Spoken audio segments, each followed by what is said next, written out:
सोचो, आपके घर के चारों तरफ आग लगी हो। पाकिस्तान में राजनीतिक हलचल, अफगानिस्तान में तानाशाही, श्रीलंका में जनता ने राष्ट्रपति को भगाया, बांग्लादेश में स्टूडेंट सड़कों पर, म्यांमार में सिविल वॉर और अब नेपाल भी सुलग रहा है। सवाल उठता है, क्या ये सब सिर्फ एक इत्तेफाक है या इसके पीछे कोई हिडन फॉरेन गेम प्लान है? और सबसे बड़ा सवाल, इज इंडिया नेक्स्ट? पाकिस्तान का सबसे बड़ा प्रॉब्लम है पॉलिटिकल स्टेबिलिटी। पिछले 75 सालों में वहाँ से 20 से भी ज्यादा प्राइम मिनिस्टर बदले जा चुके हैं, हर 2 से 3 साल में नई गवर्नमेंट, लेकिन असल पावर कभी पीएम के पास थी ही नहीं। वो हमेशा आर्मी और आईएसआई के पास रही। एग्जाम्पल, 2018 में जनता ने इमरान खान को इलेक्ट किया था, लेकिन जैसे ही आर्मी के साथ रिश्ते बिगड़े, पार्लियामेंट में नो कॉन्फिडेंस मोशन आ गया और 2022 में उन्हें हटाकर शहबाज शरीफ को बिठा दिया गया। यानी वहाँ का लीडर जनता नहीं बल्कि आर्मी तय करती है। अब बात करते हैं इकोनॉमी की। पाकिस्तान की इकोनॉमी पूरी तरह बोरोड मनी पर डिपेंड है। हर साल बजट का बड़ा हिस्सा आईएमएफ लोन से पूरा किया जाता है। आईएमएफ सिर्फ लोन नहीं देता, वो कंडीशंस भी लगाता है, जैसे बिजली और फ्यूल की सब्सिडीज हटाना, रुपीस डिवैल्यू करना, टैक्सेस बढ़ाना। इससे इन्फ्लेशन और अनएम्प्लॉयमेंट आसमान छूने लगते हैं। और यही वजह है कि आज कराची से लाहौर तक लोग कह रहे हैं, डॉलर के बिना पाकिस्तान की इकोनॉमी चल ही नहीं सकती। लेकिन यहाँ एक ट्विस्ट है, सिर्फ अमेरिका नहीं, चाइना भी पाकिस्तान को कंट्रोल करता है। सीपीईसी के जरिए चाइना ने बिलियंस इन्वेस्ट किए हैं हाईवेज, पोर्ट्स और पावर प्लांट्स बनाने में, लेकिन इनका फायदा लोकल जनता को नहीं मिला, बल्कि पाकिस्तान आज चाइना के ट्रैप में फंस चुका है। आज पाकिस्तान में 40% से ज्यादा लोग पॉवर्टी लाइन के नीचे जा रहे हैं। कराची जैसे सिटीज में भी लोग फ्लोर और फ्यूल के लिए लंबी क्वैक्स में खड़े होते हैं। यूथ हाईली एजुकेटेड है, लेकिन जॉब्स नहीं। 2023 में सिर्फ आईटी सेक्टर से ही 10 लाख से ज्यादा एजुकेटेड यूथ ने गल्फ और यूरोप माइग्रेट किया। मतलब वहाँ लीडर्स बदलते रहते हैं, नवाज शरीफ, इमरान खान, शहबाज शरीफ, लेकिन आम आदमी की जिंदगी सेम ही रही, महंगाई, गरीबी और बेरोजगारी। अब आते हैं अफगानिस्तान पे। 2001 में जब 9/11 हुआ तो अमेरिका ने दावा किया, तालिबान को हटाकर हम यहाँ डेमोक्रेसी लाएंगे। 20 साल तक यूएस ने वहाँ अरबों डॉलर्स खर्च किए, नाटो फोर्सेस बिठाई, इलेक्शंस करवाए और नया कॉन्स्टिट्यूशन लिखा। लेकिन हिडन फैक्ट ये है, अमेरिका की असली लड़ाई तालिबान से कम और जियोपॉलिटिक्स ज्यादा थी। अफगानिस्तान दुनिया का लिथियम और रेयर अर्थ मेटल हब है। फ्यूचर की इलेक्ट्रिक बैटरीज और टेक में यही मेटल चाहिए। अमेरिका इन रिसोर्सेज को कंट्रोल करना चाहता था और साथ ही रशिया, चाइना, ईरान को बैलेंस करना। लेकिन 2021 में अचानक यूएस ट्रूप्स भाग गए। रिजल्ट, तालिबान ने 2 हफ्तों में पूरा काबुल कब्जा कर लिया और अब वहाँ डेमोक्रेसी नहीं, तालिबानों की डिक्टेटरशिप है। तालिबान रूल्स में क्या बदला? महिलाओं को स्कूल्स और यूनिवर्सिटी जाने से रोक दिया गया। गर्ल्स की सेकेंडरी एजुकेशन पूरी तरह से बैन है। Music, cinema, free media almost बंद। माइनॉरिटीज पर पर्सिक्यूशन बढ़ गया। हिडन रियलिटी ये है कि अमेरिका ने जानबूझकर अफगानिस्तान को अनस्टेबल छोड़ा ताकि वहाँ परमानेंट चेओस रहे, क्योंकि अनस्टेबल अफगानिस्तान का मतलब है रशिया और चाइना यहाँ लंबे समय तक इन्वेस्टमेंट नहीं कर सकते और यूएस ह्यूमैनिटेरियन एड्स और सैंक्शंस के जरिए कंट्रोल रख सकता है।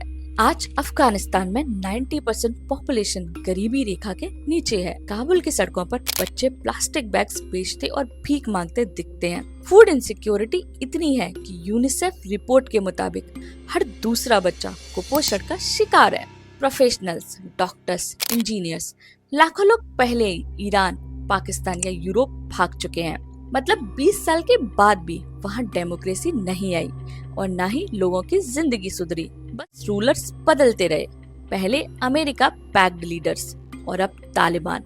आम आदमी आज भी सर्वाइवल मोड में है। Next go to Sri Lanka. 2022 पूरा दुनिया शॉक रह गया जब श्रीलंका की जनता प्रेसिडेंशियल प्लेस में घुस गई। प्रेसिडेंट गोटाबया राजा पक्सा को भागकर मालदीव जाना पड़ा क्योंकि फ्यूल, फूड और मेडिसिन की इतनी कमी हो गई थी कि लोग लिटरली सर्वाइवल मोड में आ गए थे। लेकिन हिडन फैक्ट ये है, श्रीलंका की इकोनॉमी टूरिज्म, टी एक्सपोर्ट्स और रेमिटेंस पर डिपेंड करती है। ईस्टर बॉम्बिंग्स 2019 और फिर कोविड ने टूरिज्म को पूरी तरह क्रैश कर दिया। ऊपर से गवर्नमेंट ने 2021 में केमिकल फर्टिलाइजर्स बैन कर दिया, जिससे एग्रीकल्चर प्रोडक्शन 40% तक गिर गई। और सबसे बड़ा ट्रैप, फॉरेन लोन्स। श्रीलंका का 50% से ज्यादा एक्सटर्नल डेब्ट चाइना और इंटरनेशनल लैंडर्स के पास है। हम्बनटोटा पोर्ट को 99 साल की लीज पर चाइना को देना पड़ा। 2022 में लोग फ्यूल के लिए 3-3 दिन तक लाइन में खड़े रहे। हॉस्पिटल्स में मेडिसिन खत्म हो गई, सर्जरीज कैंसिल करनी पड़ी। आज भी इन्फ्लेशन डबल डिजिट है और मिडिल क्लास भी गरीबी रेखा में खड़ा हुआ है। करप्शन एक इम्पोर्टेंट फैक्टर था, लेकिन असली कोलैप्स फॉरेन डेब्ट प्लस ग्लोबल जियोपॉलिटिक्स से हुआ। जनता ने सोचा लीडर हटेगा तो सिस्टम बदल जाएगा, लेकिन आज भी वही IMF लोन्स, वही चाइनीज डिपेंडेंसी, बस नया प्रेसिडेंट। मतलब चेंज हुआ रूलर्स का, लेकिन आम आदमी की जिंदगी आज भी स्ट्रगल मोड में है। ना गो टू द बांग्लादेश। 2024 से 25 में बांग्लादेश में स्टूडेंट्स ने मैसिव प्रोटेस्ट किए। स्ट्रीट में स्लोगन्स, पोस्टर्स, करप्शन और नेपोटिज्म के खिलाफ। बांग्लादेश की इकोनॉमी पूरी तरह गारमेंट एक्सपोर्ट पर डिपेंड करती है। फैक्ट्रीज वर्कर सिर्फ 100 से $120 पर मंथ कमाते हैं और वेस्टर्न कंट्रीज इनडायरेक्टली पॉलिसीज और इकोनॉमिक प्रेशर के जरिए कंट्रोल करती हैं। स्टूडेंट्स ने सच्चाई में लड़ाई लड़ी, लेकिन सिस्टम वही का वही रहा। कुछ अरेस्ट हुए, कुछ टेम्पररी चेंजेस आए, लेकिन मेजर पावर स्ट्रक्चर्स नहीं बदले। स्ट्रीट फिर से चाओस में लौट गए। अब बात करते हैं नेपाल की। अभी नेपाल में मैसिव प्रोटेस्ट हो रहे हैं। स्ट्रीट्स पर हजारों लोग उतर आए हैं। सरकार पर पब्लिक का भारी दबाव है। लोग अनएम्प्लॉयमेंट, इन्फ्लेशन और करप्शन से बहुत ही नाराज हैं। नेपाल की पॉलिटिक्स कभी भी सिर्फ इंटरनल इश्यू तक सीमित नहीं रही। यहाँ की राजनीति हमेशा इंडिया वर्सेस चाइना के बैलेंस पे टिकी रही। हिस्टोरिकल तौर पर देखा जाए तो जब भी नेपाल में कोई स्ट्रॉन्ग गवर्नमेंट बनती है तो अक्सर दो नाइबरिंग पावर्स इंडिया और चाइना की इन्फ्लुएंस गेम में फंस जाती है।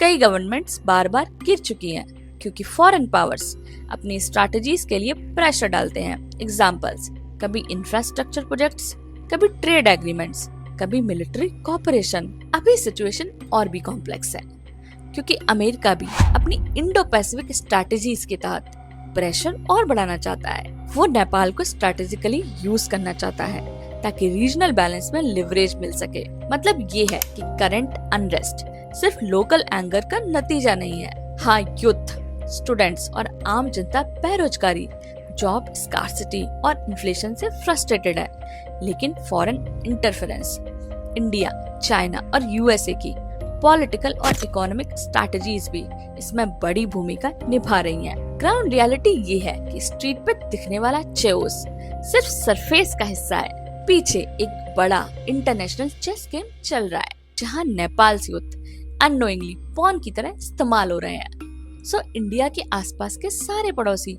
ऑलमोस्ट वीक हैं। फॉरेन पावर्स इन कंट्रीज को बफर स्टेट्स बनाकर इंडिया को रीजनल लीडर बनने से रोक रहे हैं। हर जगह यूथ माइग्रेट कर रहा है। Job crisis, unemployment, inflation, corruption, nepotism, इन सारी वजह से जनता सब जगह की नाखुश है। सो इतिहास हमें यही सिखाता है, किसी भी देश को गिराने के लिए फुल स्केल युद्ध की जरूरत नहीं, बस इकोनॉमी तोड़ दो, प्रोटेस्ट भड़का दो और सोसाइटी को डिवाइड कर दो। आज साउथ एशिया के ऑलमोस्ट हर देश में यही हो रहा है। सो इंडिया को इससे दो बातें सीखनी होंगी।